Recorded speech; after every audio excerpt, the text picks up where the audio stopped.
طلبة سنة أولى كلية طب مستوى الجمهورية. شرف كبير جدًا ليّا إن إحنا نلتقي مع بعض إن شاء الله في الsession النهارده.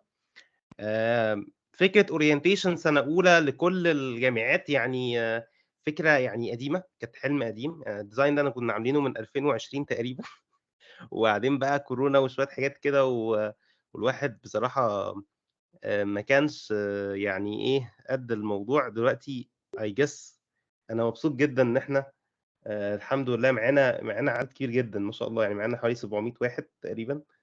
فده أنا ما كنتش أتخيّل حاجة زي كده قبل كده. آمم خلّوني الأول أعرّفكم بنَفْسي. طبعًا إحنا الsession هي session مشتركة. هيكون معانا أنا معاكم خالد خاطر، وهيكون معانا برضه زميلي الدكتور مصطفى سليمان. أهلًا وسهلًا بيكم جميعًا. خلّوني الأول أعرّفكم بنَفْسي. أنا اسمي خالد خاطر، أنا حاليًا امتياز طِب جامعة مصر للعلوم والتكنولوجيا اللي هي في 6 أكتوبر. آمم أول ما دخلت الكُلّية ما كنتش حابب الكُلّية الصراحة. يعني أنا دخلت الكُلّية غصبٍ عني، وكان ده سبب القصة دي إنه بابا الله يكرمه يا رب هو اللي أصَرّ. يعني أنا كنت عاوز business وهو قال لي: "لأ، لازم تخُش مجال طبّي." وفي الآخر استقرينا على طِب يعني. فأول ما دخلت الكُلّية ما كنتش بصراحة يعني أوكي ماشي، خلّينا نحاول نستكشف الدنيا فيها إيه ونشوف بقى إحنا هنعمل إيه. أنا كنت تايه، ما كانش حد عندي بينصحني، ما كانش عندي حد في عيلتي يعني طبيب كبير بحيث إن هو يرشدني أعمل إيه أو ما أعملش إيه بالضبط. وكانت النتيجة إن أنا بقى إيه، بدأت أدوّر مع نفسي وأسأل كتير وأجرّب كتير وأجرّب وأعُك يعني الحمد لله يعني كنت مليء بالأخطاء. ولكن يعني إيه، مع كل الأخطاء طبعًا الواحد بيتعلّم. بس كانت الفكرة المميزة عندي إن أنا كنت باحب إن أنا أشارك دايمًا. يعني كل ما يبقى عندي معلومة أو خبرة أو حاجة معيّنة، باقوم إيه، باحاول أشارك بيها الناس. ففوجئت في مرّة كده كنت باكلّم حد. أنا فاكر إن أنا أكتر واحد مش فاهم أي حاجة في الكلية وواحد جاهل يعني. فباسأل حد كده على حاجة فيما بعد التخرُّج يعني. باقول له مش عارف، كنت باسأل على الlab تقريبًا أو حاجة زي كده. المهم يعني فاكتشفت إن هو مش عارف أي حاجة خالص. فأنا اتصدمت. قُلت إيه ده، أنت رفيق زيي والّا إيه؟ طلع إن كل الناس معلوماتهم وهُم داخلين الكلية بتبقى ضئيلة ومحدودة جدًا يعني. وبناءً عليه بقى من هنا خدت بقى الموضوع ده theme عندي كده، اللي هو ده الهدف. اللي هو إيه، كل ما أنت يعني لازم تقعد تشارك الخبرات كتير أوي يعني. فبدأت أكتب posts. كنت باكتب الأول عشوائي كده، ما كانتش في plan محددة. وبعدين يعني مع الوقت الكلام ده في 2019. أنا دخلت 2018 بس بدأت أنتظم في الكتابة وأدوس يعني في 2019. إحنا النهارده أهو في 2023 الحمد لله معايا أكتر من 39,000 follower. إن شاء الله هنقفّل ال40 الأسبوع ده. خلاص فاضل لنا 200 واحد بس يعني. كتبت أكتر من 165 مقال، والمقالات مقالات كبيرة يعني. أنا اتصدمت في مرّة حد جمّع المقالات كلّها في كتاب كده، لقيت إن أنا كاتب فوق ال700 صفحة A4 يعني. فدي كلّها عبارة عن آآ يعني post بتناقش أو بتحكي أو بتشرح topics معيّنة إحنا كطلبة طِب مهتمين بيها. topics غير طبية في الأساس. يعني هتتكلم مثلًا عن فرص السفر بالتفاصيل، إزاي تختار تخصصك، طريقة المذاكرة في الكلية، الأخطاء اللي بنقع فيها، بعض الترندات اللي بتبقى في المجال الطبي بابقى باستغلها بحيث إن أنا أوصّل فكرة معيّنة أو معلومة معيّنة. آمم إزاي أطوّر من نَفْسي في الكُلّية. بنتكلّم عن التدريب في المستشفيات، بنتكلّم عن الكورسات اللي أنت بتاخدها أو أحسن كورسات تاخدها، مؤتمرات. يعني دي كانت مجرّد البداية. ده QR code لو حد حابب يخُش على الaccount يعني يشوف الدنيا. بعد كده لقيت إن الموضوع مش كفاية. يعني أنا كان الأول الكتابة دي أو الخبرات دي كنت باجمّعها إزاي؟ إن أنا باشوف كل حاجة اتكتبت على السوشيال ميديا، وكل حاجة اتصوّرت على السوشيال ميديا، وأقوم مفرّغها ومجمّعها وجايب عليها خبرات ناس أعرفهم بشكل شخصي، مع كومنتات ناس بيراجعوا ورايا المحتوى اللي أنا باكتبه، بحيث إنه في الآخر يبقى محتوى دقيق. وبرضه كان بيبقى فيه يعني جزئيات بتحتاج تعديل يعني. بس بعد فترة لقيت إنه المحتوى اللي على السوشيال ميديا قليل جدًا أو ضعيف جدًا أو قديم جدًا. فمن هنا أسسنا team اسمه super doctors. الحمد لله عملنا أكتر من 107 podcast موجودين على اليوتيوب. mainly كانت البداية خالص سلسلة اختيار التخصُّص، يعني كان جزئية التخصُّصات دي نادرًا ما حد بيتكلّم عنها بالتفصيل، عملنا فيها 71 فيديو لحد دلوقتي، رقم كبير جدًا. وبرضه سلاسل تانية بنتكلّم فيها عن topics مختلفة. كُنّا إحنا بقى في المرحلة دي اللي هو إحنا بنكوّن our own data. بعد كده بقى في مشكلة يعني هو دايمًا أنت كده بتخلّص حاجة بتطلع لك مشكلة تانية. المشكلة التانية إنه أنت لقيت إن الموضوع بقى إيه، الناس للأسف الشديد مكسّلة. يعني ما فيش حد هيتفرّج على حاجة و70 ساعة والّا 100 ساعة فيديوهات، ولا حد هيقرا ال165 بوست وبتاع. فبتلاقي وكمان الترتيبة بتاعة المحتوى بتكون مهمة أوي. فدخلنا في فكرة الsessions. وكانت بداية الsessions على إيد مصطفى دكتور مصطفى سليمان زميلنا. عملناها في طِب حلوان، كانت physical. اتكلمنا فيها عن ما بعد التخرُّج. كانت أول مرّة عملناها خالص، يعني عملناها أنا فاكر على يومين، وكان كل يوم 3 ساعات. الsession دي اتكررت بعد كده 16 مرّة. اتكررت physical وأونلاين.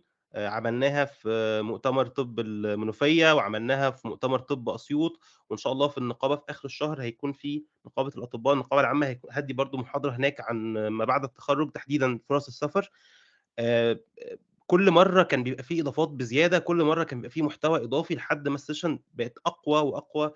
إحنا آخر مرّة عملناها اللي هي كانت المرّة ال16، كانت أونلاين حضر فيها حوالي 550 واحد تقريبًا أو أكتر. آمم، طوّلت معانا صراحة شوية. إحنا الsession total 12 ساعة، 12 ساعة إحنا بنتكلّم عن ما بعد التخرُّج بالتفاصيل التفاصيل، وبنساعدك تبني خطة بحيث إنّك أنت تبقى عندك خطة ثابتة تعرف إنّك أنت إيه، تشتغل عليها. وتبدأ تاخُد خطوات عملية بالفعل يعني. والfeedback أكتر من رائع الحمد لله. أنا مبسوط جدًا إن إحنا يعني التوهة اللي أنا كنت تايهها واللي الناس قبلنا، يعني إحنا نعتبر جيل محظوظ شوية، إن إحنا بنتبادل المعلومات وبنتكلّم في القصص دي. الأجيال اللي قبلنا ما يعرفوش أي حاجة خالص عن القصص دي يعني. ودي مش الworkshop الوحيدة.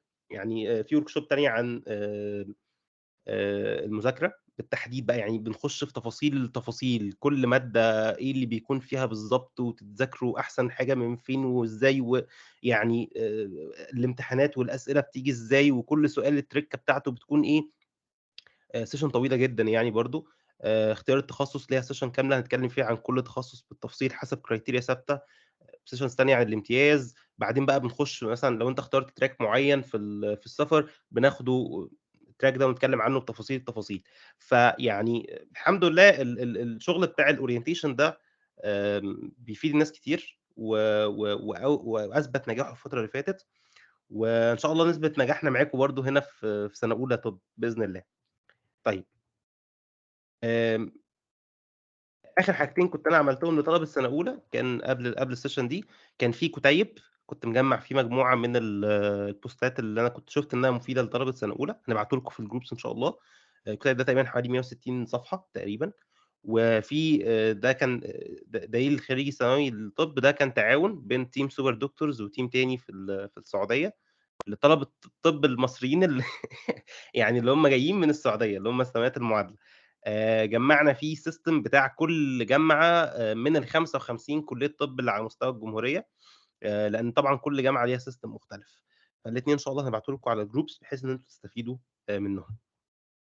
خلونا بسم الله نبدأ بقى عشان ما نطوّلش عليكم أكتر من كده. بدايةً الناس اللي حاضرة معانا النهارده هم حاجة من 3. يا حد داخل كلية طب علشان هو حاببها، وهي حلم حياته طول عمره بقى، ونِفْسك تبقى إيه، نِفْسي أبقى دكتور يا بابا وبتاع، فيعني أنت دلوقتي جاي تحقق حلمك. في ناس مُجبرة عليها زي حالاتي كده، بس لسه هيشوف هيعمل إيه.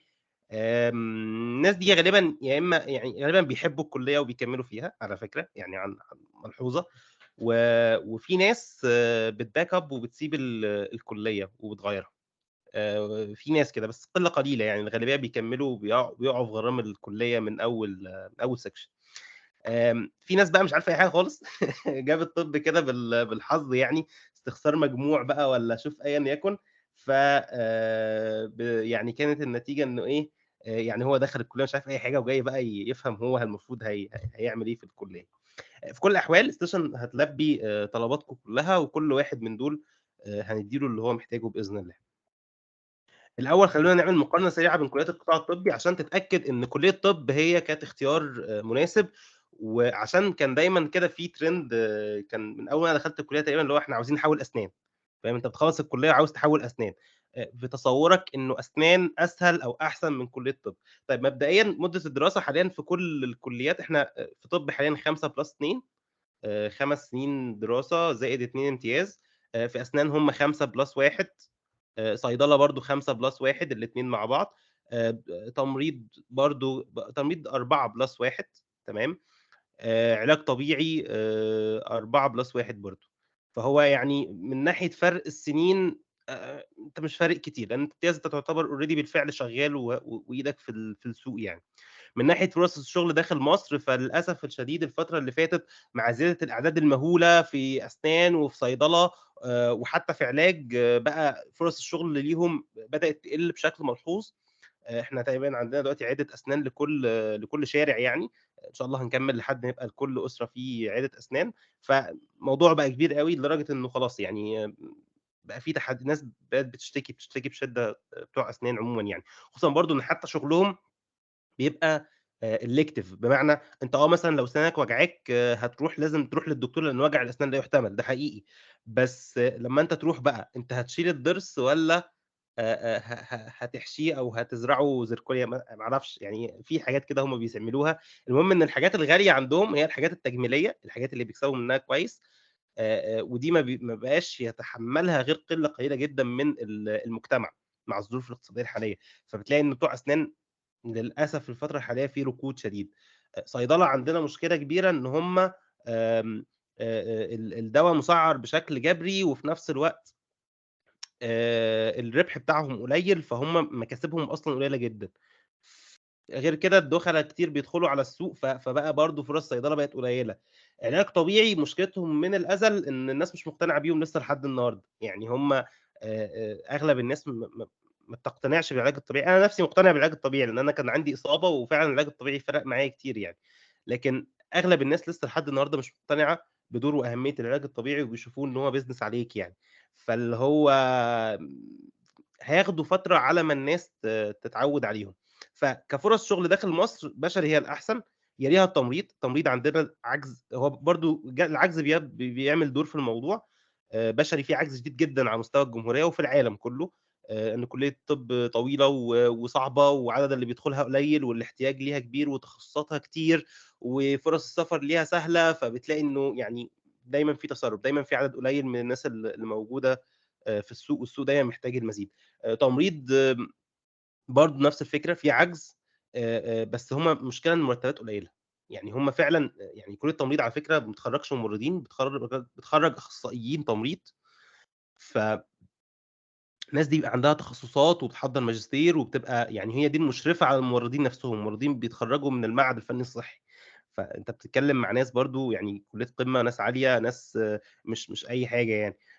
ولكن ورغم ذلك للأسف في كتير منهم مرتبات في مصر مش أحسن حاجة، لكن ليهم فرص سفر كويسة جدًا، يعني مش هابالغ بس يعني فرص السفر ليهم أسهل من بشري كتير، من ناحية التكاليف، من ناحية الخطوات كمان يعني. فبشري وتمريض هم ماشيين كويس حاليًا في مصر أو برّه، بقية الكليات بتعاني معاناة شديدة. فرص السفر صيدلة بالنسبة للدول الغربية إحنا طبعًا كبشري متاح لينا إن إحنا نسافر شرقًا نحو الخليج، السعودية بقى mainly السعودية يعني عشان أكون صريح، الغالبية في السعودية، لكن في ناس كتيرة في الإمارات، في الكويت، في قطر، عمان برضه شوية، يعني هتلاقي في أعداد البحرين يعني البحرين صغيرة أصلًا فما فيهاش أعداد كبيرة، لكن still برضه فيها ناس يعني. ففرص السفر للشرق متاحة، فرص السفر للغرب سواء بريطانيا أو أمريكا أو ألمانيا أو حتى المالديفز، يعني يعني المالديفز فرصة سفر حلوة جدًا للدكاترة المصريين at least في بداية حياتهم يعني، بيسافروا هناك وبعدين بقى يطلعوا على مكان تاني، بس يعني فرص السفر البشري متاحة بكثرة. طبعًا فرص السفر مش إنك أنت خلاص أول ما اتخرجت هتسافر، لأ، هو الموضوع ليه تكاليف وليه امتحانات ومحتاجة تحضير ومذاكرة، وإحنا بنساعدك غالبًا في القصص دي يعني إن شاء الله بإذن الله يعني، وهنعرّفكم كل حاجة بالتفصيل عنها، بس يعني فرص السفر متاحة، فرص السفر دي بقى بالنسبة للأسنان والصيدلة بتقِل بشكل كبير جدًا، جدًا، جدًا، امتحاناتهم أصعب، تكاليفها أعلى، وفرص الشغل حتى ليهم بتبقى قليلة، ده باتكلم على الدول الغربية. في الخليج يعني يعتبر حصل سعودة في السعودية بالتحديد، يعني هي أكبر سوق، حصل سعودة بنسبة تتجاوز ال50 60% في الصيدلة والأسنان تمامًا اتسعودت إلا قلة قليلة يعني. فللأسف السفر بالنسبة لهم مش أحسن حاجة. ككمية وضغط المذاكرة بشري هي بصراحة هي الأصعب، يعني إحنا mainly كلية معلوماتية، فأنت يعني الناس يعني إحنا يعني أسنان مثلًا ناس بتشتغل عملي، جزء كبير من مذاكرته وتدريبه وشغله إن هو بيطلّع منتج عملي في الآخر. لأ، بشري مش كده، بشري معلومات، أنت بتقعد تحشر في معلومات وتفهمها وتحفظها وتستوعبها وتطبّق عليها عملي على مدار ال5 سنين بتوع الدراسة، وبعدين بتبدأ بقى بتسمّي الله في التطبيق العملي في الامتياز، بس ده لسه مش التطبيق حتى. فإحنا كلية معلوماتية بالمقام الأول ومعتمدة على قدرتك على مش هاقول لك الحفظ بس استيعاب المعلومة، استيعابها بقى بالفهم، استيعابها بالحفظ، المهم إنك أنت تستوعب المعلومة. كليات تانية لأ، بتبقى عملية أكتر يعني at least فترة الدراسة. فإحنا بالنسبة لنا ضغط المذاكرة والكمية مهولة مقارنةً بالكليات التانية، بس يعني هنقول إن هو ليه فايدة.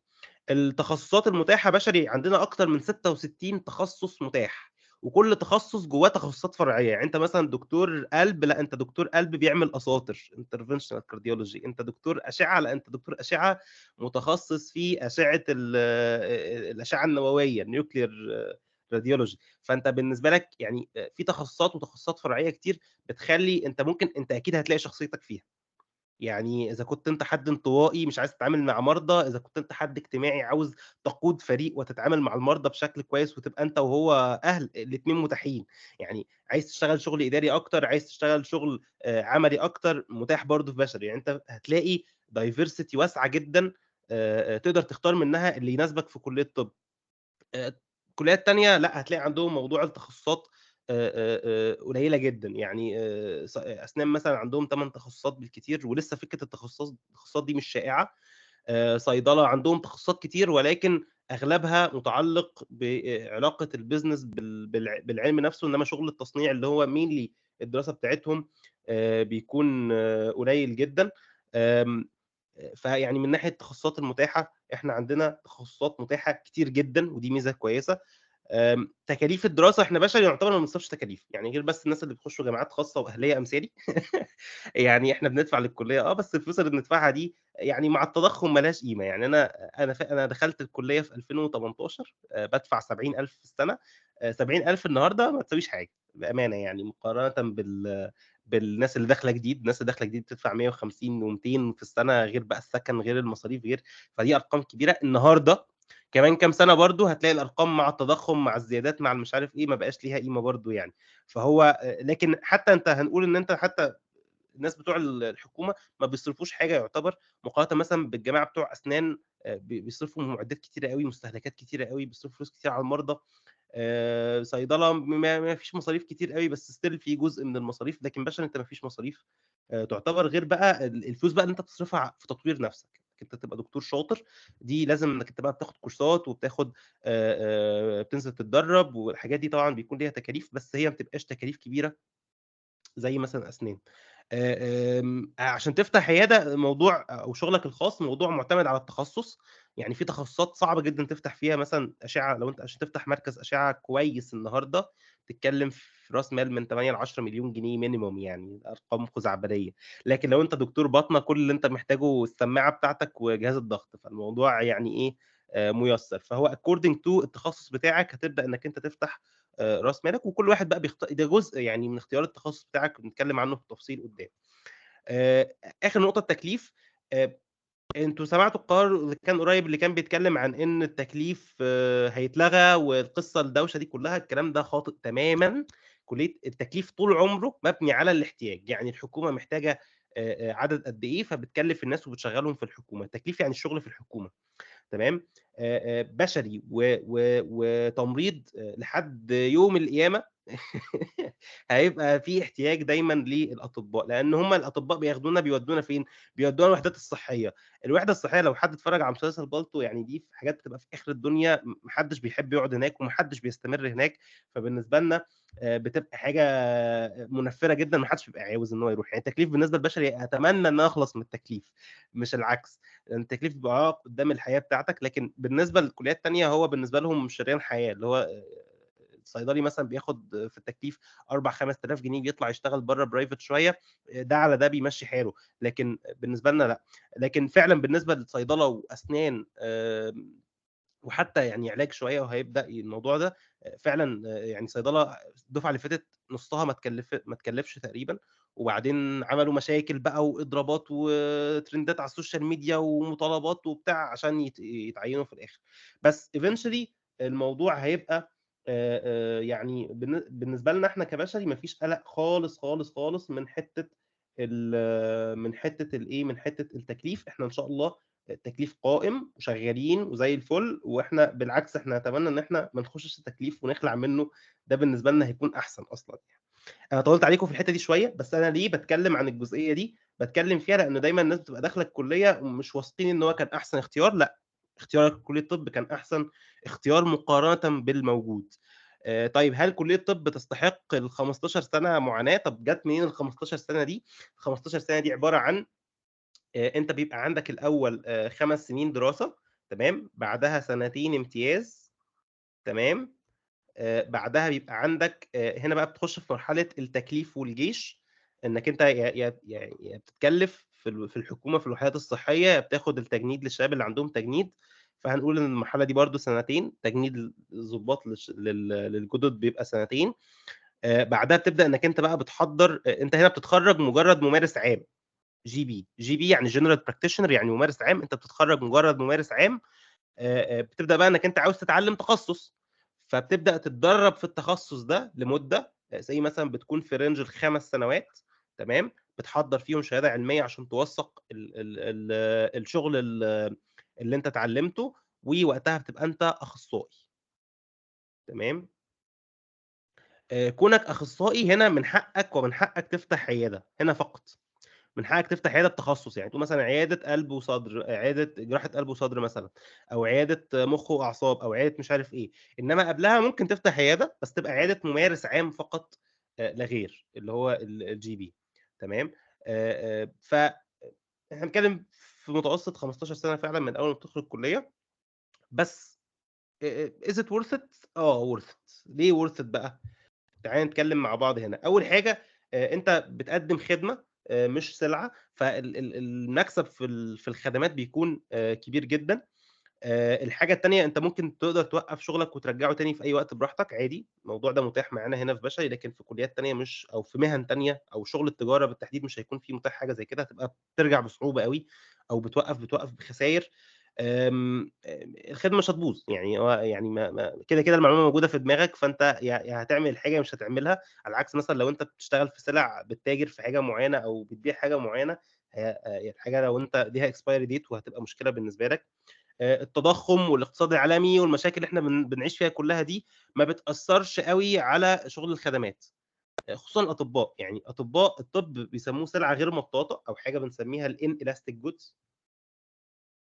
كلمة elastic يعني مطاط، هتحتاجها في الكلية. يعني inelastic يعني غير مطاط. inelastic goods يعني إيه؟ يعني هي مش حاجة بتروح وبتيجي، مش حاجة متعلقة بالعرض والطلب، هو دايمًا في ناس تعبانة.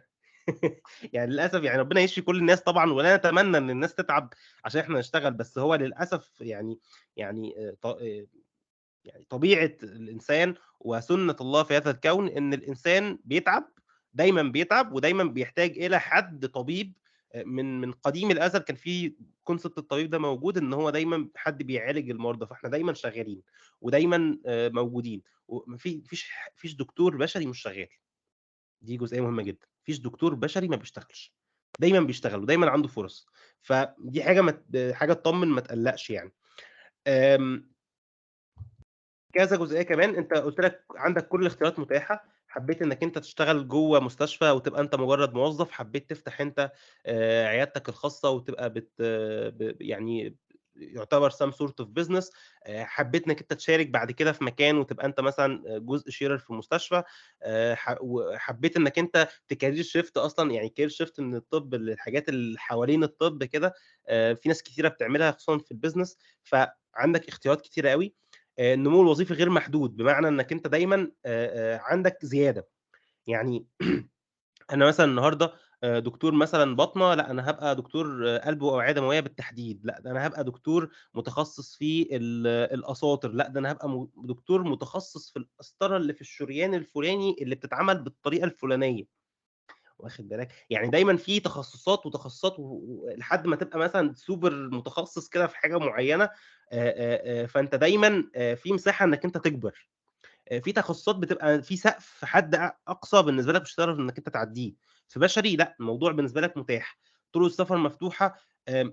ماديًا ونفسيًا أنت بتبقى مبسوط بصراحة. يعني الأطباء في مصر رغم كل المعاناة، يمكن الناس ما بتتكلمش في أرقام عشان بيخافوا من الحسد يعني، بس يعني الدكتور الشاطر بيعمل أرقام كويسة جدًا في مصر يعني وبيعيش عيشة كويسة. نتكلم عن أخصائي فما فوق، يعني أنت من هنا بتتسمى دكتور بجد يعني. بيعيشوا عيشة كويسة الحمد لله، مقارنةً بمهن تانية كتير يعني. آمم، طبعًا دينيًا وروحانيًا أنت بالنسبة لك أنت بتخفف آلام مرضى، فكل ده في ميزان حسناتك. الطب من المهن المحمودة في الإسلام. ويعني كان الإمام الشافعي رحمه الله كان ليه مقولة مشهورة أوي بيقول لك: "إنما العلم علمان، علم الطب وعلم الدين." فهو كان بيصنّف الطب على إنه يعني هو العلم يعني. دايمًا فكرة الطب كانت دايمًا قوية جدًا ومفيدة جدًا. ف أنت حتى نفسيًا بتبقى أنت لمّا بتشوف المريض وهو بيتحسّن وهو بيبقى مبسوط وهو أنت بتشوف نتيجة عملك عليه وإنك أنت بتخفف آلام الناس، دي لوحدها بتدّي شعور حلو جدًا للناس يعني. ولكن برضه أنت شوية بتزعل لمّا نتيجتك دي ما بتجيبش مع المريض، ساعات ده بيحصل، ده حقيقي. بس either ways أنت مطلوب منك في هذه الدنيا إنك أنت بتبذل قصارى جهدك، والنتائج دايمًا على الله، يعني هي بيد الله. إحنا ما نحن إلا أدوات ربنا بيستخدمها عشان نساهم في شفاء المريض أو في راحته. يمكن المشكلة الأساسية في كلية الطب إن إحنا ما فيش passive income. يعني إيه كلمة passive income؟ ناس كتيرة بتقول لك فكرة إنه أنا أقعد في البيت ويبقى الbusiness أو الشغل شغال وأنا قاعد في البيت عادي ما فيش مشكلة. آآ لو أنت حد بتاع تجارة أو عندك شركة والشركة خلاص قائمة بنفسها، ممكن فعلًا توصل لمرحلة زي دي. في بشري لأ، أنت طول ما أنت شغال بإيدك دي، تمام، وشغال بدماغك ده. لو أنت وقّفت شغل مش هييجي لك فلوس، فأنت طول الوقت محكوم عليك بالشغل. يعني ما تفتكرش إنّك أنت في مرحلةٍ ما كده هتقعد في البيت وخلاص ما فيش شغل، أنت دايمًا شغّال. ناس بتعتبرها عيب وناس بتعتبرها ميزة. يعني في ناس اللي هو إيه، يقول لك أنا حد حركي ما باعرفش أقعد في بيتنا أصلًا يعني، وبالنسبة لي اللي هو لازم أنزل وأشتغل وبتاع. في ناس بقى تقول لك لأ أنا عاوز أريّح. موضوع subjective، كل واحد عنده وجهة نظره. بس إحنا ما عندناش passive income في طب غالبًا يعني، دايمًا لازم تبقى أنت إيدك دايمًا شغّالة.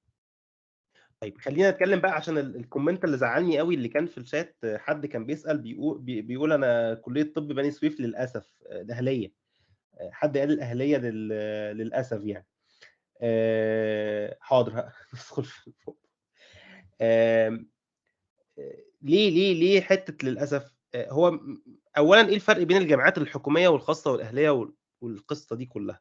مبدئيًا كل الجامعات سواسية، عشان نكون متفقين يعني، كلّه مُعتمد من المجلس الأعلى للجامعات.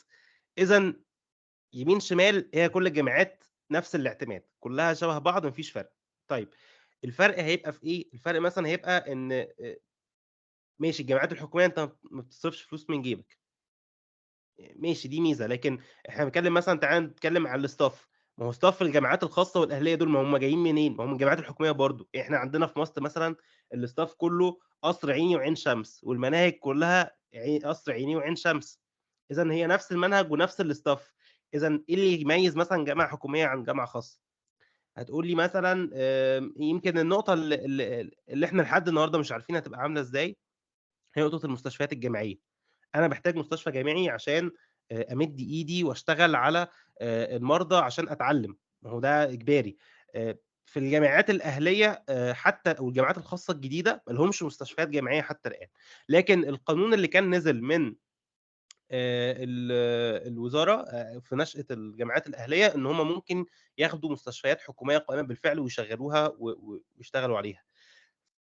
ده كلام اتقال، وبرضه في نفس الوقت في جامعات بتنزّل الطلبة بتاعتها تشتغل، يعني إحنا أصلًا أنت قانونًا في الامتياز أنت نُص المدة بتقضّيه في جامعتك، ونُص المدة بتقضّيه في جامعة تانية، يعني إحنا حاليًا في امتياز متقسّمين نُصّين، نُص في القصر العيني بيتدرّب هناك، ونُص التاني في جامعتنا، والاتنين هيبدّلوا بعد كده. إذًا في حتّة إنّك أنت عندك ما عندكش مستشفى جامعي مش هتفرق أوي، يعني حتّى جزئية مثلًا إنّك أنت وأنت في clinical هتشوف مرضى وبتاع والقصة دي، ما الكلام ده مش حقيقي، المرضى كلّهم professional. يعني إيه مريض professional؟ يعني مريض أنت بتدفع له فلوس وحافظ الكلمتين اللي بالإنجليزي عشان يقولهم لك، إذًا ما فيش اللي هو جو المرضى الحقيقيين اللي أنت هتقعد بقى تشتغل عليهم والقصة دي.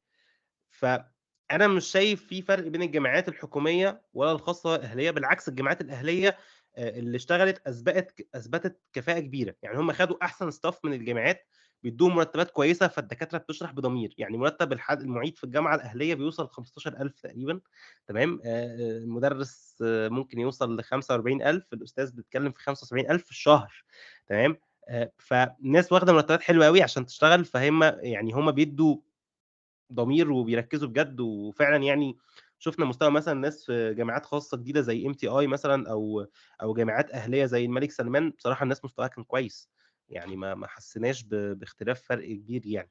ف ما تخلّيش الكلام ده يضايقك أو إنه أنت دخلت جامعة أهلية أو جامعة خاصة كُلّه سواسية، الجامعات الحكومية دلوقتي هتبُص على القصر العيني مثلًا دُفعة سنة أولى 3/4 وافدين، خلاص هي الجامعات الحكومية أصلًا وقّفت يعني دي استراتيجية الدولة إن هم خلاص مش عاوزين الجماعة المصريين يدخلوا الجامعات الحكومية، عاوزينهم يروحوا الجامعات الخاصة والأهلية ويجيبوا ناس وافدين يدفعوا بالدولار وياخدوا أماكنهم في الجامعات الحكومية، فمش ذنبك تمام، ومش هتاخد حاجة قليلة. الموضوع كُلّه متمحور حوالين أنت هتبذل قد إيه، يعني أنت مجهودك مع نَفْسك وشغلك على نَفْسك هو اللي هيخلّيك شاطر أو لأ. في أقسام خاصة في الجامعات الحكومية، زي مثلًا في القصر العيني في حاجة اسمها إبكا، في عين شمس في حاجة اسمها الEMB، في إسكندرية في النظام الدولي، في المنصورة في مانشستر، الأقسام دي ما لهاش أي لازمة عشان نكون صريحين يعني، هو كل الفكرة عارف أنت مثلًا إيه، يعني هم عددهم قليل وكلّهم ناس دافعين فلوس، فهُم غالبًا كلّهم ناس غنية شوية تمام، بياخدوا معاملة خاصة من الstaff، بيجيبوا لهم أحسن staff ممكن ساعات في بعض الأقسام الخاصة كان بيسرّبوا لهم الامتحانات، لأن أغلبها بيبقى أبناء أساتذة جامعة، فيعني هو أنت بتبقى مرتاح شوية في هناك، بس بتدفع فلوس، بس شرط عشان تدخلها إنك أنت تكون أصلًا جايب مجموع أي كلية طب على مستوى الجمهورية. في ناس بتاخدها backdoor عشان تحوّل مثلًا للقصر العيني أو عين شمس أو الجامعات الكبيرة، بس أنا مش شايف إن دي حاجة تستاهل خالص يعني، فهُم برضه مش متميزين عنك أوي، يعني حتى فكرة يقول لك مثلًا منصورة مانشستر بتدّيك شهادة من مانشستر، إيه مانشستر دي بقى؟ يعني أنا لحد النهارده عاوز أعرف، هل في كلية طب اسمها كلية طب مانشستر؟ ما فيش حاجة اسمها كده، تمام، يعني ما فيش كلية طب هناك في بريطانيا في حاجة اسمها كليات الطب الملكية، هم كام جامعة كده معروفين وخلاص، لكن ما فيش فهي يعني أشبه بسبوبة للجامعات الحكومية من كونها خدمة حقيقية تستحق إنك أنت تدفع لها الفلوس دي، لكن في ناس بتحب تشتري راحتها، فيعني خلاص براحتك، طالما معاك فلوس وطالما أنت مرتاح فزي الفل. طيب إيه أحسن كلية طب؟ الناس مثلًا بتقول لك إن أحسن كلية طب هي القصر العيني أو عين شمس أو إسكندرية أو whatever، بصراحة يا جماعة أحسن كلية طب هي أقرب كلية طب للبيت، عشان نكون متفقين يعني. يعني لأن كلّهم في الآخر سواسية وكلّهم واحد، بالعكس أنت م اللي أنت محتاجه من الكلية هي الشهادة، والشهادة بيكون مكتوب فيها المجموع اللي بيتحكم في اختيارك للتخصص في شغلك هنا في مصر، هتشتغل في مستشفى كويسة، في مستشفى مش كويسة، يمين شمال هي نفس الفكرة، ما فيش فرق، يعني أحسن كلية طب هي أريح كلية طب، اللي ما تكونش بترخّم في الحضور، اللي بتدّيك أحسن درجات، اللي ما بتتعبكش في المذاكرة. ده أحسن كلية طب بكل أمانة يعني، لكن الناس اللي هم بقى بيدوّروا ورا الأسماء الكبيرة، اسألوا طلبة عين شمس الكبار يقولوا لكم يعني كلية طب عين شمس كويسة والّا لأ، هتلاقيهم كلّهم قاعدين بيصوّتوا وبيعانوا، لإن فعلًا وفي الآخر بيبقى النتيجة كلّها إيه، كلّنا خريجين بكالوريوس طب وجراحة، كلّنا واخدين تصريح مزاولة المهنة، كلّنا في الآخر بنتساوى مع بعض في نفس التنسيق وبنقدّم على نفس النيابات واللي جايب مجموع أعلى بيخش. فتلاقي مثلًا حد في طِب الزقازيق والّا طِب بنها من الجامعات يعني جامعات كويسة، هنقول إنها كويسة واخد بالك، وإيه بيسهّلوا الدنيا على الناس شوية، فبتلاقي إن هم بيجيبوا درجات كويسة وبياخدوا أحسن أماكن. طب واستفدت أنا إيه بقى إن أنا خريج القصر العيني وعين شمس؟ هتقول لي أصل اسمك بعد التخرُّج ما فيش الكلام ده، أنت اسمك بالماجستير أو حتى بشهادتك العلمية، السوق ما بقاش بيبُص أنت خريج بكالوريوس من فين، بكالوريوس ده ولا حاجة، فما بقاش ليها لازمة صراحة، ده أحسن كلية طِب من وجهة نظري. إحنا ليه بنقول الحاجات دي؟ الحاجات دي كلّها أسئلة أنا اتسألتها على مدار السنتين اللي فاتوا من طلبة طِب على مستوى الجمهورية. طيب جزئية الاعتماد موضوع الاعتماد الدولي ما فيش حاجة اسمها اعتماد دولي واخد بالك، هو كل الجامعات طالما هي مُعتمدة من المجلس الأعلى للجامعات كلّها عندها اعتماد إنها تقدر تسافر برّه تمام، بس هو ما فيش دولة هتسمح لك تسافر لها برّه غير لمّا تعدّي امتحانات المعادلة بتاعتها. كل الدول، حتى السعودية عندهم امتحان اسمه البرومتريك أنت لازم هتعدّيه تمام، ففكرة إن جامعتك معتمدة دوليًا ما فيش حاجة اسمها كده، في حاجة اسمها اعتماد هيئة الجودة اللي هي نقاء تمام، ده اعتماد عشان حاجة واحدة بس اللي هي المعادلة الأمريكية بعد 2024 لازم تبقى جامعتك واخدة الإيه، اعتماد الجودة ده تمام، وده أصلًا يعني في جامعات بتاخدها وفي جامعات ما بتاخدهاش، وهي تستيفة ورق ما لهاش علاقة فعليًا بجودة التعليم. و وفي جامعات بتاخدها وبعدين ما بتجددش، يعني هي مسألة تستيفة ورق، أنتم لو ضغطتوا على الجامعة كويس هتخلّص القصة دي. آمم، لكن هي دي حاجة ممكن توجّهك لو أنت فعلًا خلاص بالنسبة لك أمريكا السفر لأمريكا هو ده حاجة رقم 1 فأنت ممكن تبقى أنت داخل جامعة من اللي هي المعتمدة من هيئة ضمان الجودة اللي هي نقاء، وأنا باعت لكم الlist على الواتساب لو أنتم interested. آآ لكن يعني حتى دي ليها back door إنّك أنت تسجّل النهارده وتعمل account على الECFMG ب150 أو $160 تقريبًا وخلاص أنت كده عدّيت، كده مش هيفرق معاك الموضوع ده. بس أنا نصيحتي بأمانة يعني ما تفكّروش في بعيد أوي كده دلوقتي، أصل أنت قدّامك 5 سنين، أكيد جامعتك مهما كانت هتُعتمد من هيئة ضمان الجودة نقاء في خلال ال5 سنين دي، وأنت لحد النهارده مش حاسم برأيك إذا كنت هتسافر أمريكا والّا لأ، يعني وأنت مش عارف لسه معلومات كفاية، ما تاخدش قرارات جوهرية بناءً على حاجة زي كده إلا لو أنت ضامن الموضوع أوي. وأنا بصراحة مش شايف في لازمة لحتّة إنّك أنت آآ تعمل قصة إنّك أنت تروح جامعة بعيدة عنّك وبتاع، لأ، أحسن جامعة اللي هي تبقى جنب بيتك صراحة. طيب إيه الهدف النهائي من كلية طِب؟ دي جزئية مهمة أوي، الهدف النهائي من كلية طِب إنّها تخرّجك GP أو ممارس عام. يعني إيه ممارس عام؟ يعني المفروض إنّك أنت بتتخرّج من الكلية عندك الأساسيات بتاعة كل التخصصات، بما يسمح لك إنّك أنت تمارس مهنة الطب بشكل يعني الbasics تمام؟ فهو المنهج معمول للقصة دي، إن هو أنت مش هتحضّر دكتوراه في كل تخصُّص، أنت بتاخد بس الأساسيات اللي تخلّيك إنّك أنت تشتغل عليها، وده في حاجة اسمها الMedical Education Funnel اللي هو أنت بتبدأ مثلًا أنت بتبدأ سنة أولى أصغر كمية هتاخدها في حياتك هي الكمية اللي هتاخدها في سنة أولى، ومش هتتكرر تاني تمام، الكميات بعد كده بتبدأ تكبر، والتحدي بيبقى أصعب شوية، شوية، شوية لحد ما تبقى إيه توصل هنا تبقى أنت GP ممارس عام خلاص اتخرجت من كلية طب، معاك كمية معلومات كبيرة في كل التخصصات، وخُد بالك نفس المعلومات أنت بتعدّي عليها تاني، يعني وأنا في المرحلة الأكاديمية المعلومات أنا باخد كل المعلومات تقريبًا بس بمستوى، لمّا باخش clinical باخدها بمستوى أعلى تمام، إذًا أنت بتفضل تعلى بالمستوى يعني بتعدّي على نفس المعلومة تاني، فلو أنت ما ذاكرتهاش من الأول كويس هتضايقك قدّام، فنصيحة الحاجة اللي أنتم بتاخدوها حاولوا تتقنوها على قد ما تقدروا عشان تريّحكم قدّام. بعد كده بتبدأ إنّك أنت بقى تبدأ تاخد سلسلة التخصصات زي ما قُلت لك، إنّك أنت بتاخد تخصُّص معيّن وتركّز فيه، تركّز فيه، تركّز فيه، لحد ما تركّز في حاجة معيّنة هي دي الجوهر الشغل بتاعك يعني. فهو الموضوع بيبقى ماشي بهذا الشكل. طَب إحنا ليه ما ناخدش كده إيه لفّة وناخد التخصُّص على طول من الأول؟ آمم عن تجربة آآ دايمًا بيقولوا إن a good specialist is a good GP.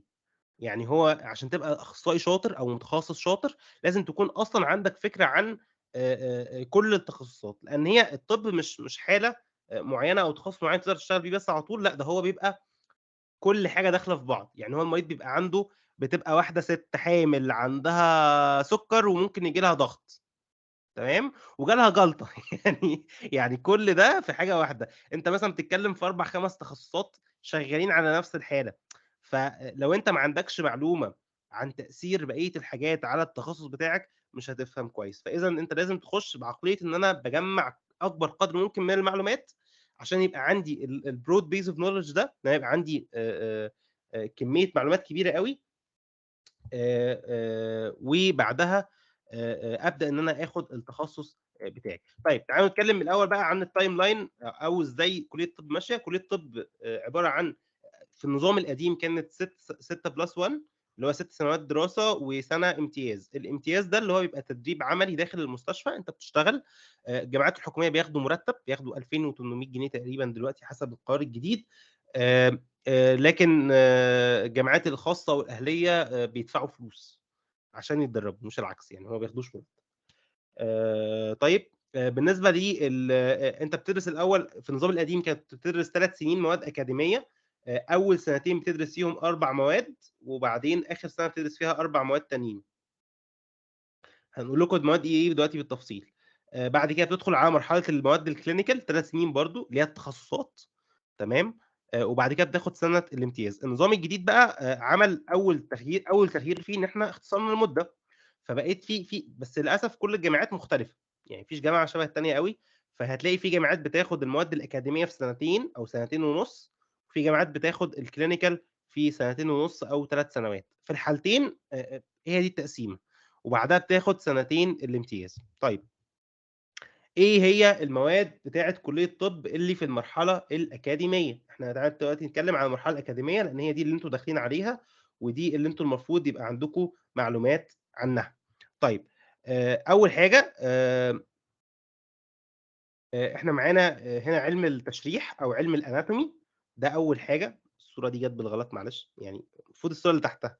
المهم يعني إن علم التشريح أو الanatomy اللي هو أنت بتدرس فيه التكوين بتاع جسم الإنسان من ناحية العضلات، من ناحية العضم، من ناحية الأربطة، من ناحية الوظايف بقى بتاعة كل حاجة من دول. يعني أنت عشان تحرّك دراعك مثلًا كده واخد بالك، في عضلات معيّنة بتشتغل. واخد بالك، أنت لازم بتبقى عارف القصة دي كلّها. العضلة ماسكة فين ورايحة لفين في العضمة، واخد بالك، يعني كل عضلة بيبقى ليها origin بداية، وبيبقى ليها insertion نهاية. يعني مثلًا أنا لو دي العضمة أهي، تمام، ففي عضلة كده مثلًا دي triceps مثلًا، تمام، أو الbiceps ماشي، بتبقى ماسكة في العضمة كده يعني. فكل عضلة بيبقى ليها بداية، ويبقى ليها نهاية، ويبقى ليها وظيفة لمّا هي بتنقبض بتعملها، تمام. أنت بتعرف بقى كل ده في كل العضلات في كل الجسم كله. والعضلة دي بيغذيها nerve إيه، يعني إيه العصب اللي بيغذيها، وإيه الblood supply اللي بيوصل لها، اللي هو الشريان اللي بيجيب لها الدم. أنت لازم تعرف ده على كل الجسم. طبعًا دراسة الanatomy عمومًا بتبقى في المشرحة والجثث والعضم والحاجات بقى اللي بتخوّف دي. الصورة دي من مشرحة بتاعة طِب إسكندرية. هم يعني عشان يزوّدوا الرعب خلّوها في الدور الأرضي، يعني اللي هو البدروم بتاع الجامعة، تمام. مكتوب عليها هنا جملة حلوة أوي اسمها يعني هي جملة باللاتيني اسمها morto vivus ducent تقريبًا. أنا ما باتكلمش لاتيني، بس يعني معنى الجملة دي إن الموتى يعلمون الأحياء. فيعني جملة بصراحة تخطف الأنفاس يعني. طيب عمومًا أنت بتتعامل في الanatomy طبعًا في جزء أغلب الدراسة نظرية، إحنا كليتنا أغلب الدراسة فيها نظرية، بيبقى في جزء عملي. الجزء العملي بيكون في المشرحة فعلًا، بس دي مش المشرحة بتاعة الجثث اللي بتاعة اللي أي حد بيموت بييجي لها، واخد بالك. لأ، دي هم جايبين لكم في الجامعة كده جثتين 3، واخد بالك. في الجامعات الحكومية ممكن يكتروا شوية يبقوا 10 جثث، تمام، في أوضة كده. جثث متحللة من أيام الحرب العالمية التانية، محفوظة في فورمالين، ريحته سيئة جدًا وبيجيب كانسر لو أنت اتعرضت ليه بكمية كبيرة. وأنت بس يعني والله مش هتعرف تشوف أوي يعني بصراحة وأنت ما بتشرّحش، هي الجثة متشرّحة جاهزة. يعني هي بتيجي لك متشرّحة جاهزة عشان تشوف بس العضلة أو تشوف الشريان أو الوتر لو موجود يعني، لأنه في الأغلب بيكون متقطّع.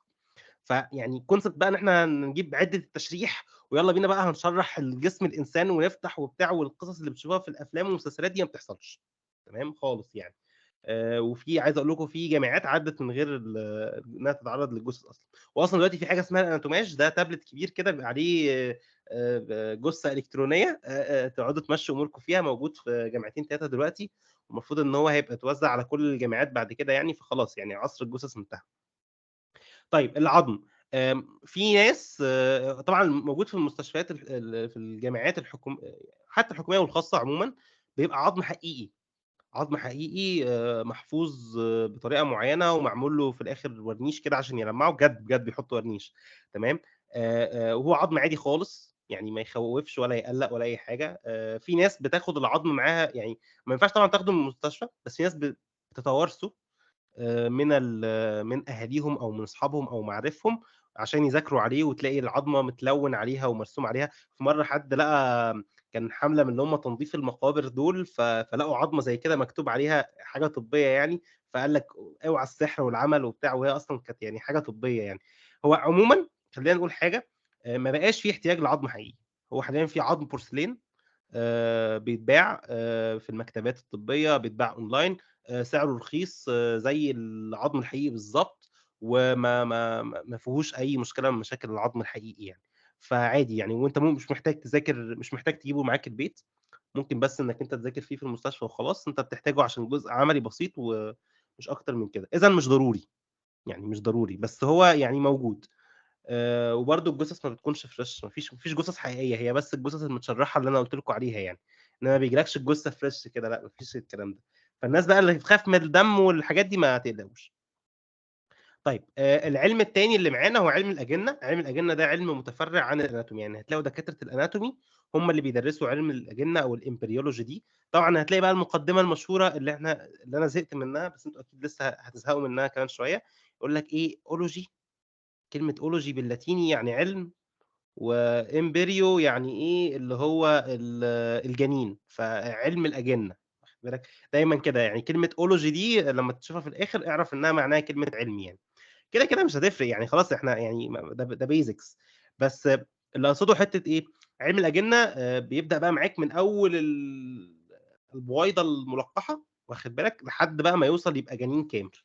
تمام. هو طبعًا الإمبريولوجي بيشتغل لحد تقريبًا، يعني بيقعد يدرس لحد أول شهرين تقريبًا، لحد المرحلة دي، ما بيكمّلش بعد كده بقى، بعد كده ده بيبقى تفاصيل زيادة أوي.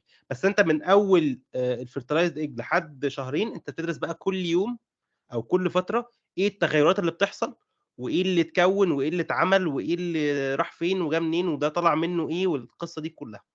ده علم الأجنة وبيبقى مهم جدًا ليه بقى؟ طب إحنا ليه بندرس القصة دي؟ يعني هو إيه الهدف أصلًا من كلية الطب في الآخر؟ الهدف من كلية الطب في الآخر إن أنا أبقى دكتور، أشخّص أمراض وأعالجها، تمام. فأنت بتاخد الموضوع من أوله خالص بقى، كيف نشأ المرض؟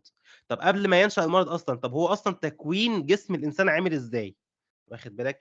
أهمية علم الأجنة بالتحديد تكمن في حتة اللي بيسموها العيوب الخلقية أو الخلقية، ما تدخّلونيش في الdebate ده، تمام. يعني المهم إن بيبقى في مشاكل أو أمراض بيسموها congenital، يعني أمراض بتيجي مع أنت بتبقى مولود بمرض أو مشكلة معيّنة.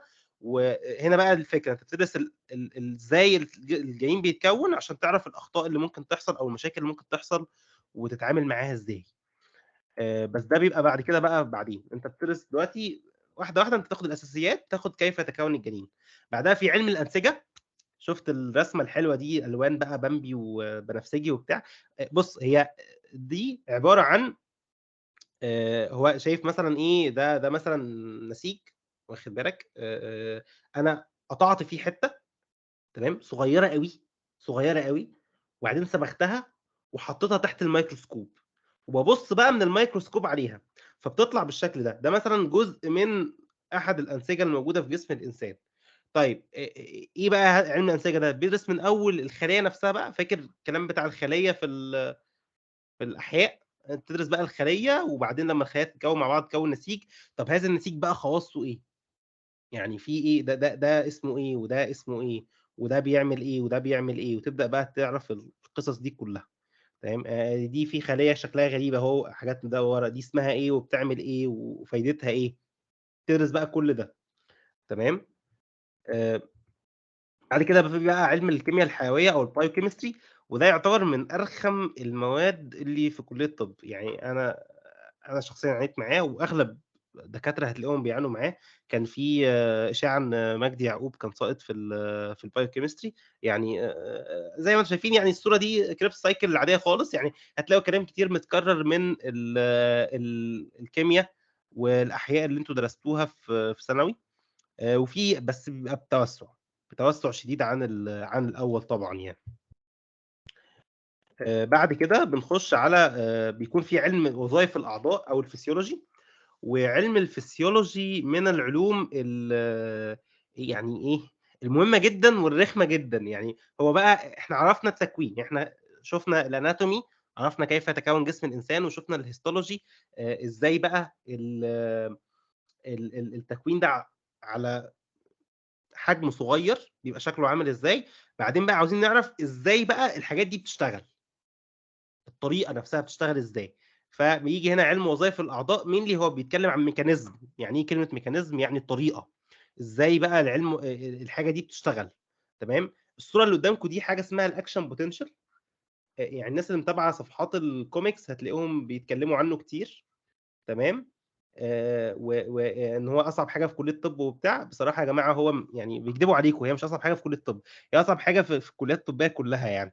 آآ هي بصراحة يعني اللي يفهمها هتبقى سهلة، بس هي من الحاجات المهمة جدًا يعني، واللي الطب كله مبني عليها، اللي هو كيف ينتقل السيال العصبي. أنت بتتكلم معاك بالعربي ولكن مش هتلاقي حد بيتكلم معاك كده في الكلية بالعربي يعني. وإن شاء الله دكتور مصطفى هيتكلم معاكم بالتفصيل عن جزئية مشكلة العربي والإنجليش. لكن علم وظايف الأعضاء بقى بيدرس الحاجات دي، إزاي بقى كل حاجة بتشتغل. هتلاقي بقى في كيرفات كتيرة زي كده. تمام. وأسئلة كتيرة على الكيرفات دي. تمام. والخطوات إيه أدى إيه بعدها إيه بعدها إيه بعدها إيه، و و وكيف يتأقلم الجسم بقى لو حصل عامل خارجي أثّر على واحدة من الخطوات دي، فهو هيتعامل إزاي. فيعني هي بيبقى عبارة عن mechanism. حتى في concept كده مشهور أوي في الphysiology اسمه الhomeostasis. الhomeostasis ده إن هو بيقول لك إن الجسم متوازن. تمام. بشكله الطبيعي هو متوازن، وشغال بشكل معيّن. لمّا بييجي عامل حاجة مثلًا تغيّر في التوازن ده، الجسم بيرُد كcompensatory mechanism. يعني هو الجسم بيعوّض المشكلة اللي حصلت دي بإن هو إيه، بيعمل mechanism معاكس عشان يرجع تاني لحالة التوازن الأصلية اللي هو بيكون موجود فيها. أعتقد ده دكاترة هيقعدوا يتكلموا فيه مثلًا نُص ساعة لوحده يعني، مع إنه أنا قُلتها لكم في جملة يعني. طيب في بعد كده بقى علم الأمراض أو الpathology. بُص قدامك المفروض اللي قدامك دي ما أعرفش أنتم هتبقوا عارفين دي إيه والّا لأ. يعني لو حد شايفها ممكن يقول هي إيه في الكومنتات. بس يعني خلّيني أقول لك إن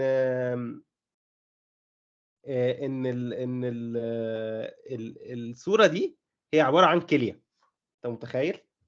دي كلية، كليتين. تمام. ولكن هو فيهم مرض كده. لأ هي كلية kidney فعلًا. هي فيها مرض اسمه polycystic kidney disease. المهم يعني إنه يعني شايف كل ده، إيه ده، إيه ده، إيه ده؟ كل دي مرض أصاب الكلية. تمام. وعمل فيها مشكلة. علم الpathology بقى بيدرس الأمراض بقى، اللي هو كيف بدأ المرض، وإيه اللي بدأه، وبدأه إزاي، وعمل إيه، والجسم رَد عليه إزاي، وهو وصل لكده إزاي.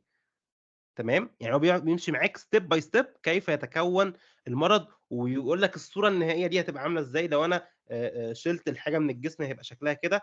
يجيب لك برضه صورة على الميكروسكوب ويقول لك دي بقى شكل الخلية بعد ما إيه، حصل فيها المرض، أو شكل النسيج بعد ما حصل فيه المرض. وهكذا. آآ علم الأمراض. بعد كده في علم بقى الأحياء الدقيقة أو الميكروبيولوجي. خُد بالك، هو المرض ده بقى جزء كبير من الأمراض بيحصل نتيجة كائنات دقيقة هي اللي بتعمل لي المشاكل دي كلّها. زي إيه؟ زي البكتيريا، زي الviruses، زي فيروس كورونا كده الجميل اللي بهدل العالم كله، ده احد مسببات الامراض. وعلى فكره فيروس كورونا مش جديد، ده هو قديم، ده هو من ايام يعني عاوز اقول لك مكتشف من سنين السنين يعني. لكن هو ده نوع من انواع فيروس كورونا حصل له تحور معين بهدل العالم كله بالشكل ده.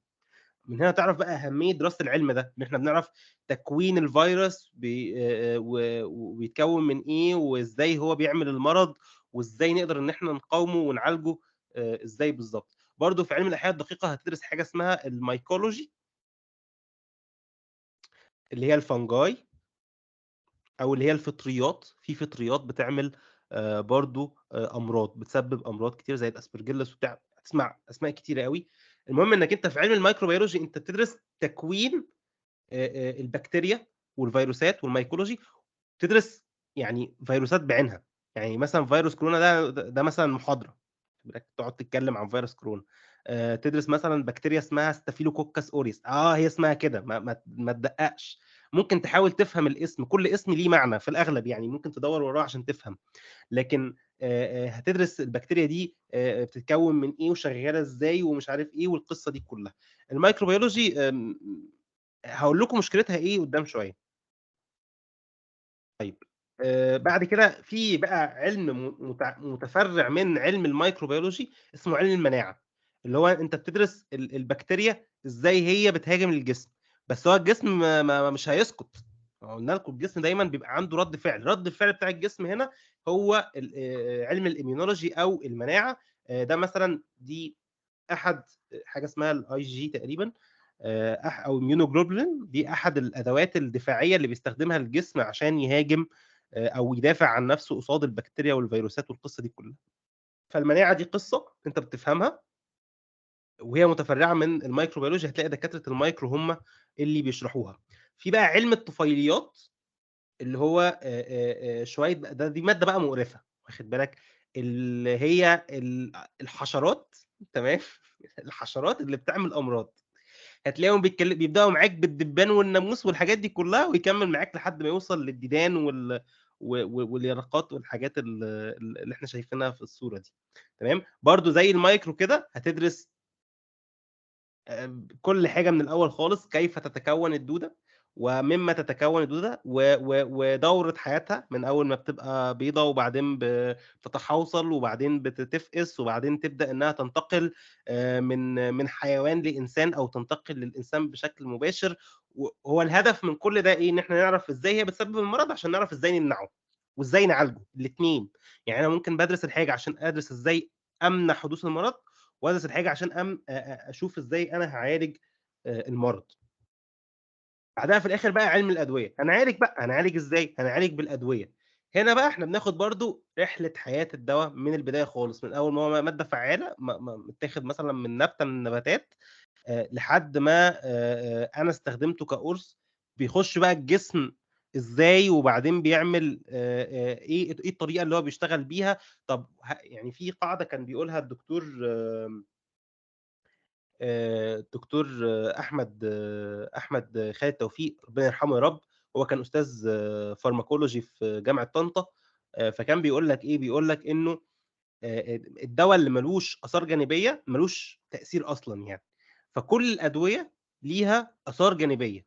تمام. فانت بتدرس بقى الاثار الجانبيه بتاعت الدواء ده.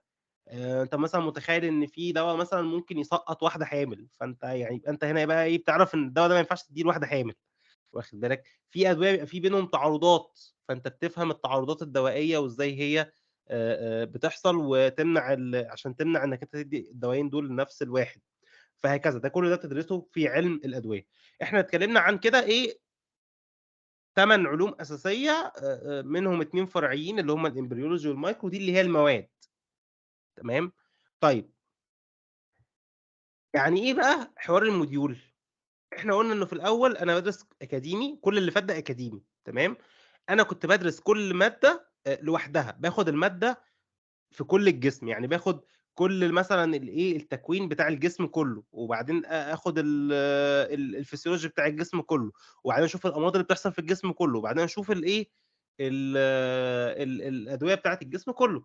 من هنا بقى جت كلمه الموديول. ليه بقى حوار الموديول ده؟ قال لك دلوقتي انا أنا هاقعد أتكلم عن التشريح كله وبعدين أقعد أتكلم عن الوظايف كلها، طب ما أمسك حتة صغيرة في الجسم مثلًا مثلًا الجهاز القلبي الوعائي اللي هو الCVS cardiovascular system واخد بالك، وأبدأ إن أنا أتكلم عن التكوين بتاعه، الوظيفة بتاعته، الأمراض بتاعته، البكتيريا والفيروسات اللي بتسبب فيه أمراض، وإزاي أعالج الأمراض بتاعته، بحيث إنك أنت تربط كل المعلومات في بعض، بدل ما أنت تحاول بقى تفتكر بعد ما تخلّص قبل كده.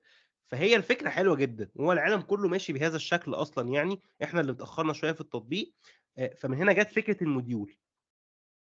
طيب آآ الموديولات بقى إيه، أول حاجة كل العلوم اللي فاتت دي في منها جزء أساسيات، بيبقى زي مقدمة أو تمهيد، بيبقى كبير على فكرة مش صغير، بيبقى مهم وعليه درجات كتير، اسمه بيتغيّر من كل جامعة للتانية، في جامعات بتسميه basic medical science، في جامعات بتسميها fundamentals of human body، مش مهم، المهم إن هو موديول بيجيب لك الأساسيات بتاعة كل علم من العلوم اللي أنت بتاخدها في الكلية. في بقى موديول الجهاز العضلي الهيكلي أو الmusculoskeletal system بندلّعه وبنقول له يا مسك، تمام، اللي هو MSK يعني اختصار كل أول حرف من ال3، تمام. آآ طيب بعد كده الmusculoskeletal system، أنت بقى بتدرس بقى إيه، التكوين بتاع جسم الإنسان من ناحية العضلات، من ناحية العضم، وبعدين بتشوف بقى الأمراض اللي بتصيبهم، وبعدين بتشوف مسبباتها، وبعدين بتشوف إزاي هتعالجها، وبعدين القصة دي كلها، تمام. ده موديول، وده يعتبر موديول بالنسبة لك هيكون صعب، لأن هو هيبقى أول احتكاك عملي بفكرة الموديول، يعني المقدمات مش موديول أوي، مش هتعرف تربّط الحاجات ببعضها وتتعامل عليها إن كل مادة مستقلة، بس هنا أنت المفروض إنّك أنت تربّط كل حاجة مع بعضها. فين المشكلة بقى اللي بتحصل؟ المشكلة اللي بتحصل إنّك أنت بتلاقي إنه مثلًا خلّيني هاقولها لكم قدّام، نخلّص بس الموديولات الأول. في موديول الجهاز العصبي المركزي أو الCNS Central Nervous System، بتدرس فيه المُخ بالأعصاب بالحاجات دي كلّها. بعد كده في الجهاز القلبي الوعائي الcardiovascular system، الجهاز التنفسي respiratory system، بتدرس فيه بقى الرئتين بالإيه، بالتراكية ب ب بالقصة دي كلّها. كالعادة anatomy من حيث التشريح، histology من حيث الأنسجة، بعد كده الphysiology إزاي بقى الجهاز التنفسي ده بقى بيشتغل، طب الأمراض الpathology الأمراض اللي ممكن تصيبه، المسببات بتاعتها بقى إذا كانت بكتيريا أو فيروسات أو fungi، إزاي أو مثلًا لو في طفيليات ليها دور، وبعدها في الآخر خالص إزاي تعالج القصة دي كلّها بالأدوية. طيب بعد كده في اللي هو موديول يعني هو بيبقى موديول ميكس كده، الدم والمناعة والجهاز الليمفاوي ال3 مع بعض بيسموه هيموبيوتيك. هيموبيوتيك دي يعني الدم يعني من الآخر، هيمو بيوتيك اللي هي يعني إيه، اللي هي دم، والimmunity اللي هي المناعة، تمام. ده موديول كمان هتاخده في الكلية. في موديول الجهاز الهضمي اللي هو الgastrointestinal tract الGIT، برضه إزاي عملية الهضم بتتم، وعملية البلع بتتم والقصة دي كلّها من الأول للآخر. طبعًا أنت الموديولات دي كلّها أنت بتدرسها على مدار السنتين أو السنتين ونُص بتوع الأكاديمي، بتاخد كل موديول من حيث المعلومات اللي هي إيه، المواد اللي إحنا اتكلمنا عنها. يعني أنت بتاخد الموديول من الإيه، ال8 aspects اللي أنت اللي إحنا اتكلمنا عنهم، تمام كده؟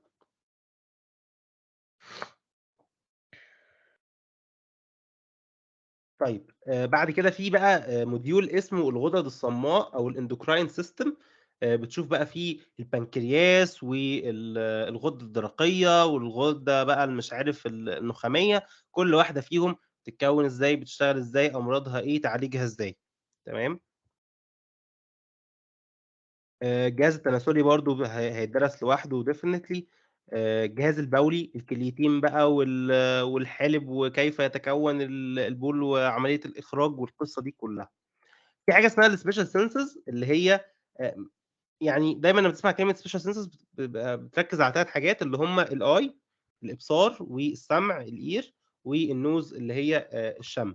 دول غالبًا ال3 حاجات الأساسية، في ناس بتزوّد معاهم الtongue وفي ناس بتزوّد معاهم الskin يعني في ناس بتدرسها لوحدها اسمها الintegumentary system، كلمة كده integumentary. ما علينا، المهم يعني إن هو الجهاز الغطائي اللي هو بيغطي الجسم يعني قول الجلد وخلاص، تمام. لكن الnose والear والeye دي بتبقى حاجات لوحدها، يعني لأن هي تفاصيلها كتير، سواء من ناحية التكوين أو من ناحية الوظيفة، لأن المهمة بتاعتها مهمة صعبة طبعًا. فليها تكوين خاص وليها وظيفة خاصة، فناس بتفردها في موديول لوحده، وفي ساعات ناس بتدخّلها مع الموديول بتاع الCNS. في الحالتين دي حاجة لازم تكون هتاخدها. طيب التدريس بيكون إزاي في الموديول؟ أنا أول دفعة دخلت كلية طب في حتة النظام الجديد. آآ أول ما دخلنا كان تصورنا اللي هو إيه، هتدونا الأول التكوين، الanatomy والhistology، بعد كده الوظيفة الphysiology والbiochemistry، بعد كده الأمراض ومسبباتها، وبعدين في الآخر الإيه، الأدوية، صح؟ بالترتيب ده كده، يعني تخلصوا المحاضرات دي نخش على المحاضرات دي. طيب المشكلة فين بقى؟ مبدئيًا أنت ما فيش حد هيديك الموديول كله على بعضه، هو كل مادة ليها دكتور متخصص خاص بيها.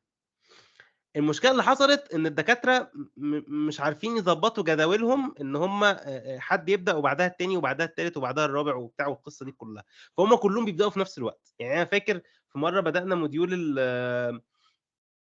الCNS، بدأنا أول محاضرة فيه كانت محاضرة pathology، اللي هو إيه ده! طب إزاي هابدأ أتكلّم في الأمراض وأنا أصلًا ما أعرفش التكوين والوظيفة؟ ما تعرفش، هم مش مشكلتهم. هو أنت المفروض بقى إنّك أنت إيه، هو كل واحد بييجي يدّيك الكلمتين بتوعه وأنت بقى بتجمّع الpuzzle ده في الآخر في دماغك. فدي أحد أكبر المشاكل اللي هتواجهوها في الكلية، إنه ما فيش ترتيب، والدكتور مش عارف الكلام بتاع الدكتور التاني. يعني أنت لو متخيّل مثلًا دكتور الpathology عارف دكتور الanatomy قال إيه، ما حصلش. والّا عارف أنتم خدتوا إيه، ما حصلش. ومش هتلاقيهم بينسّقوا مع بعض، وهتلاقي مثلًا ممكن تلاقي في معلومات متداخلة، بتاع الhistology ممكن يقول حاجة وبتاع الphysiology يقول حاجة، هي نفس المعلومة، بس ده بيقول معلومة وده بيقول معلومة تانية، وأنت بقى المفروض تبقى عارف أو متخيّل هو السؤال ده أو السؤال في الامتحان تبع مين الدكتور اللي حاطّه، عشان تعرف تجاوبه بالإجابة اللي هو عاوزها. يعني هتلاقي في حاجات كده كتير خصوصًا في الأرقام، الأرقام هتلاقي فيها المشكلة دي دايمًا في القصة دي.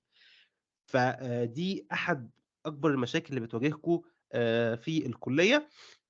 حلّها بيكون إنّك أنت بتقول لهم تسلموا يا رجالة، تركنهم على جنب وتبدأ إنّك أنت تذاكر أنت بالشكل المرتب اللي أنا قُلت لك عليه ده. ده الحل الأساسي بتاعها يعني، لو أنت تقدر. لو مش قادر خلاص بقى يبقى أنت أمرك لله، هتقعد بقى تحاول تجمّع وتربّط كُلّه في الآخر إنّك أنت إيه، على الأقل ما ينفعش تبدأ موديول من غير ما تكون عارف الanatomy والphysiology بتاعه. آآ على الأقل يا سيدي يبقى اعرف معلومات عامة، هتساعدك بعد كده في إنّك أنت تبني التصورات أو المعلومات بتاعتك بعد كده. الامتحان بييجي إزاي بقى؟ أنت متخيّل برضه كُنّا متخيّلين إن مثلًا الامتحان هييجي متقسّم، دي أسئلة الanatomy، دي أسئلة الphysiology، دي أسئلة الmicro. ما فيش الكلام ده، هو الامتحان سايح على بعضه، أنت مش عارف دي أسئلة مين فين، فأنت بتمتحن الموديول على بعضه، بس أنت بيتدرّس لك إن هو مواد مستقلة. فأنت بقى لازم تبقى يعني مش عارف، يعني أنت بتخرج من دماغ إنّك أنت بتذاكر مواد، إلى إنّك أنت بتذاكر موديول على بعضه، وبتحاول بقى تسدّد وتقارب بين كلام كل الإيه، بين كلام كل الدكاترة يعني. فأنت مش هتعرف في الامتحان دي أسئلة إيه. ممكن بالترتيب كده أو بشكل السؤال ممكن تعرف إن ده ممكن يبقى سؤال histology، بيركّزوا في حاجات معيّنة والتاني بيركّزوا في حاجات تانية، بس في فعلًا أسئلة هتبقى أنت تايه مش عارف دي أسئلة أنهي مادة فيهم يعني. طيب هل كل الجامعات نفس النظام؟ لأ، كل جامعة نظام مختلف. تعالوا نتكلم عن الأنظمة.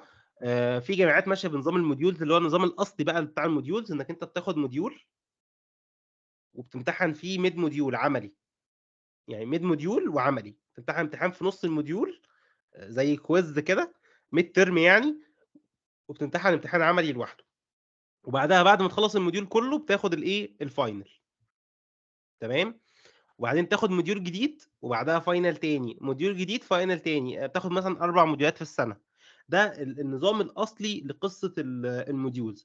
لكن مش كل الجامعات ماشية بالسيستم ده.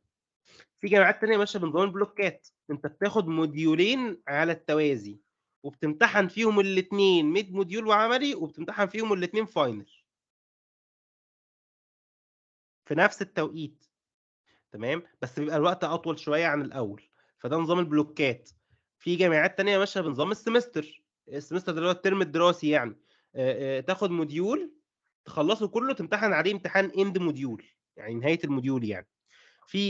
وبعدين تاخد موديول تاني تمتحن عليه end module، وبعدين تمتحن بقى إيه، آخر السنة كلّها على بعضها، الموديولات دي كلّها. end module ده بيبقى معاه عملي برضه. ماشي، بس في آخر السنة هتمتحن عليهم كلّهم أو آخر الترم يعني، آخر الترم هنا، تمام. في جامعات تانية مثلًا نظام السنة الكاملة، لأ أنت هتاخد 4 موديولات، بعد كل موديول هتمتحن end موديول وفي آخر السنة هتمتحن عليهم كلّهم، زي ده بيحصل بقى في القصر العيني، ودي مشكلة القصر العيني، إنّك أنت مثلًا بتقعد تذاكر مثلًا كل موديول وبعدين ترجع المفروض في آخر السنة تبقى أنت فاكرهم كلّهم، وتراجع عليهم كلّهم، وتمتحن فيهم كلّهم. فده يعني أحد ال يعني كل نظام ليه طبعًا إيجابيات وسلبيات، بس أنت ما بتختارش. إحنا عدّينا مرحلة الاختيار يعني خلاص أمرنا لله. لكن يعني بعد كده يعني إيه، حاولوا تلمّوا بعدين يعني القصة دي قبل ما تدخلوا يعني. يعني بعد كده انصحوا الناس صحابكم قبل ما يخشوا كلية طِب ويرتّبوا الرغبات، يبقوا عارفين كل جامعة نظامها إيه ويختاروا يعني، وتقروا الfile اللي إحنا باعتينه. طيب، المفروض في حاجة اسمها المحاضرة، تمام، والمفروض في حاجة اسمها الsection. عشان أنا جِبت الslide دي بدري، فخلّيني أجاوبكم على الجزئية دي. المحاضرة دي بتبقى محاضرة نظري، دكتور كبير، تمام، بييجي يشرح لك على PowerPoint، تمام، الكلام اللي هو إيه عاوز يقوله، بتبقى محاضرة نظرية طبعًا، أنت ما لكش أي مشاركة خالص في المحاضرة، أنت بتقعد ساكت تسمع المحاضرة لحد ما تخلص، تمام، ده في أغلب الدكاترة والمحاضرات يعني، تمام. د ده بيهتم بالجزء النظري، النظري مثلًا ممكن ياخد 60 ل70% من المحتوى بتاع الموديول، غالبًا 70% ممكن أكتر حتى كمان. الsection بقى لأ، ده بيبقى مُعيد، بيبقى في المعمل، تمام، يعني مُعيد يعني شاب صغير يعني لسه ملتحق بعضو يعني بهيئة التدريس قريب، وبيبقى في المعمل بتاع المادة، وبيبقى عملي. يبقى ده في مواضيع وده في مواضيع تانية خالص، يعني أنت ممكن تلاقي الsection مثلًا شغال في مواضيع ما لوش علاقة بالنظري، تمام، وممكن يسبق وممكن يتأخر عادي، هم ما لهمش علاقة ببعض، هو كل واحد شغال بالsystem بتاعه في المحتوى بتاعه بس مش أكتر يعني، الsection للعملي والمحاضرة للنظري. طبعًا الsection والمحتوى العملي مش هتعرف تعوّضه من أي حتة تانية برّه الكلية، عشان نكون متفقين يعني بأمانة في أغلب المواد، لكن المحاضرة هي دي بقى اللي أنت ممكن تحاول تعوّضها من برّه، أوكي. آمم في بقى اللي هي الإيه، الحاجات الزيادة بقى كده، هي جات مع النظام الجديد، هي مش كلّها موجودة في كل الجامعات، لكن بعض الجامعات بيبقى بتختار حاجات معيّنة فيها وبتاخدها. الtutorial ده مش موجود غير في جامعات قليلة جدًا، اللي هو بقى بيعيدوا شرح النظري تاني، غالبًا النظري once إن هو اتشرح مرّة ما بيتشرحش تاني، تمام، لكن بعض الجامعات بتعمله. في حاجة اسمها TBL team based learning، يعني التعليم المستند إلى مجموعات، بتتقسموا مجموعات وكل مجموعة بتحددوا موضوع معيّن في الموديول وبتناقشوه مع الدكتور، ما اعرفش بتناقشوه إزاي صراحة يعني، بيبقى أسئلة وأجوبة ما اعرفش بقى يعني، هو كل جامعة ليها النظام بتاعها في القصة دي، في ناس بتعملها exam oriented إن هو بيبقى حاجة متعلقة بالامتحان، وفي جامعات بقى بتعملها اللي هو إيه، يالّا بقى نفتح بحور العلم ونفتح الأبحاث الجديدة في الموضوع ونقعد بقى نتناقش في آخر ما آله الدكاترة يعني بتوع الحاجات دي، بنحضّر دكتوراه يعني. small group discussion نفسه هو الTPL، بس بيبقى على مجموعة أصغر شوية، وبيدّيكوا وقت تجاوبوا على الأسئلة دي. الself directed learning اللي هو بيسموه إيه، يعني إيه، ذاكروا مع نفسك، واخد بالك، اللي هو إيه، يدّيك موضوع كده يقول لك إيه ذاكروا مع نفسك، طب أذاكروا مع نفسي إزاي بقى؟ لأ، هو أنت ذاكروا مع نفسك، فأنت بقى المفروض تعرف إزاي تذاكروا مع نفسك يعني. وبيخش في الامتحان، يعني خُد بالك، في موضوعات في الكلية بتبقى كده، بس تبقى قليلة أوي يعني، بيبقى مثلًا موضوع أو 2 في الموديول كلّه. في حاجة اسمها problem based learning، إن هو بيبقى بيجيب لك حالة مرضية، سهام عندها 80 سَنة دخلت عندك العيادة بتشتكي من الضغط والقلب والسُكّر، وبتقول لك عينيها مزغللة، هتعمل لها إيه؟ يعني أقول لها يا سهام يا 80 سَنة يعني ممكن خلاص كفاية عليكِ كده، مش لازم بقى نكمّل يعني. يعني إحنا بنهزر طبعًا، لكن يعني في أغلب الأوقات أنت بقى بتبدأ إنّك أنت بقى بتمشي بخطوات، طَب تسألها إيه، تعمل لها تحاليل إيه، تعمل لها أشعة إيه، بتاع، هو بيحاول يدخّلك في جو إنّك أنت بقيت دكتور بقى، بس هو بصراحة بيبقى زي نشاط إضافي كده، لكن هو ما لوش علاقة بالنظري، ما لوش علاقة بالعملي، ما لوش علاقة بالأكاديمي كلّه يعني، ده المفروض تعملوه في الclinical، بس هو بيحاول يدّيك إيه، نبذة عن الموضوع من بدري يعني. في حاجة بقى اسمها الportfolio، الportfolio ده بيبقى كتاب، بيبقى فيه بقى إنّك أنت يعني بتاخد بيه الغياب والحضور من الآخر يعني. طبعًا كلية الطب المفروض إن فيها غياب وحضور، تمام، والمفروض لو أنت ما حضرتش 75% من المحاضرات والسكاشن، يعني إيه، هتتحرم من الامتحان، بس take care يعني إنه أغلب الأوقات بيبقى الحضور ده fake، يعني يقول لك إن في حضور ويقول لك إن في درجات، بس تلاقيهم مثلًا ما بياخدوش غياب. طب أنت ما خدتش غياب هتعرف مين اللي حضر ومين اللي ما حضرش؟ مش هتعرف. إذًا أنت بتضحك عليَّ، إذًا أنت عاوزني أحضر بس أنت مش هتدّيني درجات فعلًا على الحضور زي ما أنت بتقول، تمام؟ في جامعات ماشية بالسيستم ده، أنت استكشف من الأول جامعتك هل هي فعلًا بتعمل غياب بجد والّا هي الغياب عندها أي كلام فممكن ما تجيش، ممكن تزوّغ، ممكن ما تحضرش، المحاضرة اللي ما تعجبكش ما تحضرهاش، كده يعني. فدايمًا take care من القصة دي. طيب إحنا قُلنا الفرق بين المحاضرات والسكاشن، في حاجة اسمها راوندات بقى، الراوندات دي بتبقى لمّا أنتم تكبروا بقى وتبقوا في clinical كده تدرسوا باطنة وجراحة، دي بتبقى على حالات حقيقية، اللي هي الحالات المزمنة اللي قُلت لكم عليها، اللي هو الprofessional patient اللي بتدّي له فلوس، ويقول لك كل حاجة بالإنجليزي، هو ده يعني غالبًا ده الراوندات. بس أنتم لحد الأكاديمي ما يخلص أنتم بتبقوا سكاشن عملي على أجهزة مثلًا أو على ميكروسكوبات في المعامل، بس مش أكتر من كده. طيب ده الhierarchy أو التقسيمة بتاعة الدكاترة اللي هتلاقيهم في الجامعة. المُعيد ده أصغر واحد، ده لسه يعني متخرّج مثلًا من سنتين، وده بيبقى اللي هو بيدّيك العملي، تمام. في بقى المُدرِّس المساعد أو المُدرِّس، ده بيبقوا دكاترة صغيّرين يا دوبك محضّرين ماجستير ودكتوراه، وهو ماجستير ودكتوراه يعتبر بالنسبة صغير، هو فعلًا صغير، يعني عشان بس ما تفتكروش إن أنا باهزر، هو فعلًا محضّر ماجستير ودكتوراه ده صغير لسه يعني.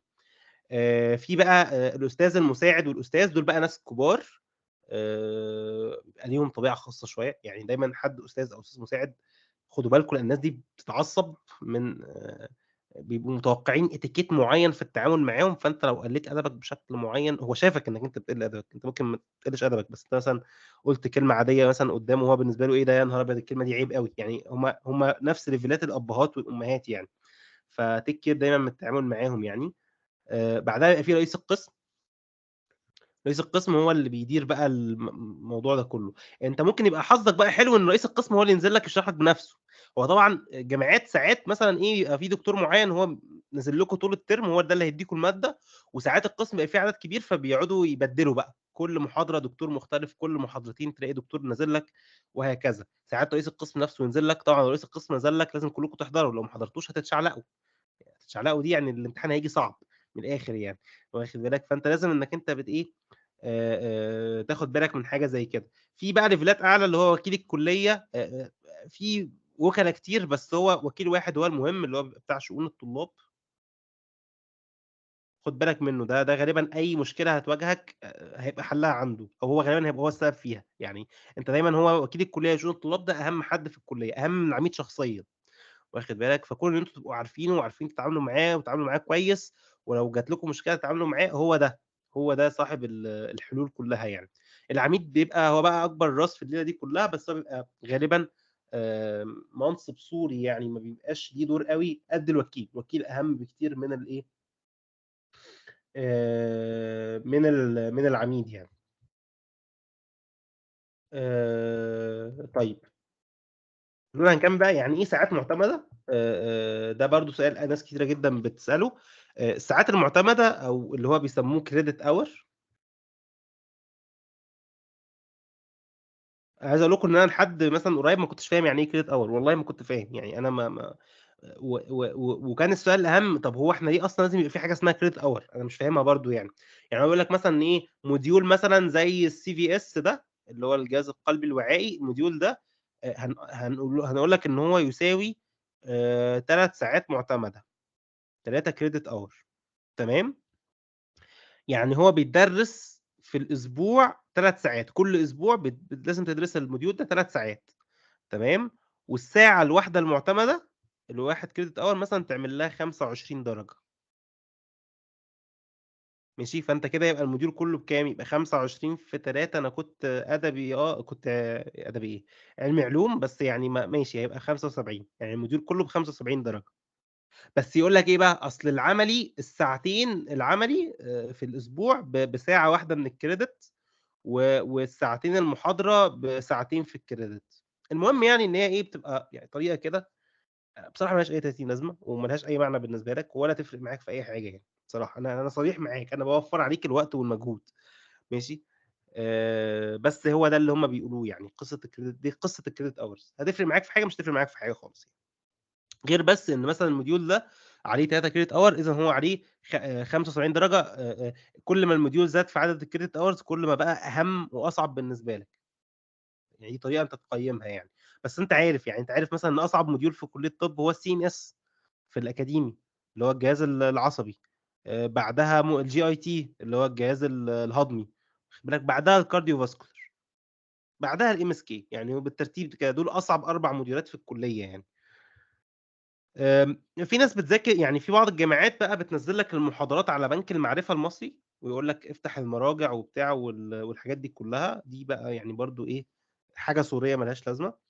في حاجة اسمها الموديل ده بيبقى موقع، مش موديل اللي هي بتعرض الأزياء، لأ، ده موقع بيبقى خاص، هتلاقيه في كل الجامعات. الموقع ده بينزّلوا عليه الدكاترة بقى، دي طريقة التواصل الرسمية. هو أنت مش هتعمل جروب واتس أو تليجرام مع الدكتور. أنت لو عملته ده يبقى الدكتور ده حنين وكويس، خُد بالك. لكن غالبًا بيبقى دي وسيلة تواصل رسمية اللي بينزّلوا عليه المحاضرات بقى PDF. في دكاترة تقول لك لأ، الPowerPoint ده حقي ومعلومات سرية وما ينفعش حد يطّلع عليها، وهو أصلًا واخدها من SlideShare، خلي بالك، بس حاطط عليها اسمه. بس يعني في ناس بتبقى حريصة أوي على الحاجات دي، في ناس لأ، بتشارك وبتنزّل فيديوهات وبتنزّل أسئلة وبتنزّل مش عارف إيه، كلّه بيبقى على الmodel ده يعني. أهم حاجة بالنسبة لي نقطة بقى، شوية نصايح كده لطالب سنة أولى وهو داخل الترم المقدس. إيه بقى قصة الترم المقدس دي؟ إن أنت طالب أول ترم في الكلية، ده ترم مهم جدًا، جدًا، جدًا. يعني أنا دايمًا باقول إن أصعب ترم في سنة أولى هو أصعب ترم في كلية طب هو الترم الأول. ودي الحقيقة بتفاجئ ناس كتير. ليه؟ أنت داخل من الكلية مش عارف أي حاجة، مش فاهم أي حاجة، لسه بتستكشف، وبتتصدم بقى بمحتوى جديد ودكاترة جديدة وبيئة جديدة وطريقة امتحانات جديدة، واخد بالك، وأنت لسه مش عارف أنت المفروض تعمل إيه أصلًا. فبتكتشف إن الحوار كبير أوي، تمام، وبتلبس. يعني أنت مثلًا ماشي، سوهاج وأسيوط مثلًا بسبب الغش وبتاع، فبتلاقي الأعداد زيادة. لكن هو أصلًا الطبيعي لو هتشوف أي كلية طب على مستوى الجمهورية، على مستوى السنين اللي فاتت كلّها، دايمًا أكبر نسبة سقوط بتبقى في الترم الأول، ودايمًا أكبر نسبة مشاكل بتواجه الطلبة بتكون في الترم الأول. فعشان كده بعد إذنك، بعد إذنك، الله يبارك لك. أنا فاكر لمّا إحنا بدأنا نعلن عن الsession دي من الأول خالص، ناس كتيرة جدًا قالت إن هو حوار إيه، حوار إنه عاوزين نعرف إزاي نوازن بين الطب وبين الحياة الاجتماعية، ونوازن بين الطب والشغل، ونوازن بين مش عارف إيه. يا جماعة أنتم عايشين في جنة أو نعيم، يعني الحاجات دي في أول ترم بالذات لأ. يعني أنا نصيحتي الشخصية، طبعًا هو دكتور مصطفى هيقول لكم بقى إزاي تعملوا ده فعلًا، وعن تجربته الشخصية، هو فعلًا يعني تجربته very inspiring يعني. لكن أول ترم بالتحديد ما تحاولش تعمل فيه أي حاجة تانية غير إنك أنت بتتعرّف على الكلية، وبتكتشف أنت المفروض تمشّي فيها إزاي. بعد أول ترم بقى يعني امشي بقى ورا الخطوات أو الطريقة اللي هيقولها لك دكتور مصطفى، وهتجيب معاك نتيجة كويسة. بس أول ترم بالذات لأ. هل في فرق بين التعليم والدرجات؟ يعني إيه بقى الكلام ده؟ ناس بتقول لك إن هو إيه، ما تخلّيش الكلية تعيقك عن التعلُّم. بمعنى الكلية ماشية على حسب رئيس القسم. يعني لو رئيس القسم في المادة كويس هيدّيك معلومات كويسة، هيتعبك معاه بس هيدّيك معلومات كويسة. في رؤساء أقسام معيّنين ما بيبقوش مثلًا هو نَفْسه أصلًا يعني عاوز يدّيك معلومات قليلة، فهتخرج عندك معلومات قليلة. طَب هل أنا ينفع أتخرّج عندي معلومات قليلة؟ هأعاني في clinical، هأعاني في الممارسة العملية. إذًا في فرق بين إن أنا أكون مركّز على إن أنا أتعلّم، وفي فرق بين إن أنا تركّز إن أنا أجيب درجات. يعني أنت لو فاكر إنّك أنت تجيب درجات مبنية على إنّك أنت تذاكر بإنّك أنت يبقى عندك كل المعلومات، تبقى أنت غلطان. تحصيل الدرجات فَن. عارف أنت في دايمًا الواد اللي هو بييجي بيذاكر قبل الامتحان بأسبوع، أسبوعين، وي و و وتلاقيه دخل جاب امتياز، وأنت بتفحت في نَفْسك من أول الترم، وآخرك جِبت جيد جدًا بالعافية، يعني أنت خلاص جيد جدًا منخفض يعني. في ناس كده، لأن هو تحصيل الدرجات أسلوب وتكنيك معيّن، مش متعلق التعليم. فأنت المفروض بقى إيه، طَب أعمل ده والّا أعمل ده؟ سؤال مهم. أنا باشوف من وجهة نظري إنّك أنت تقسّم وقتك، إنّك أنت 70% من وقتك أنت مركّز للعلم، و30% من وقتك أنت مركّز على الدرجات. في ناس تقول لك لأ، 100% للدرجات، وجهة نظر.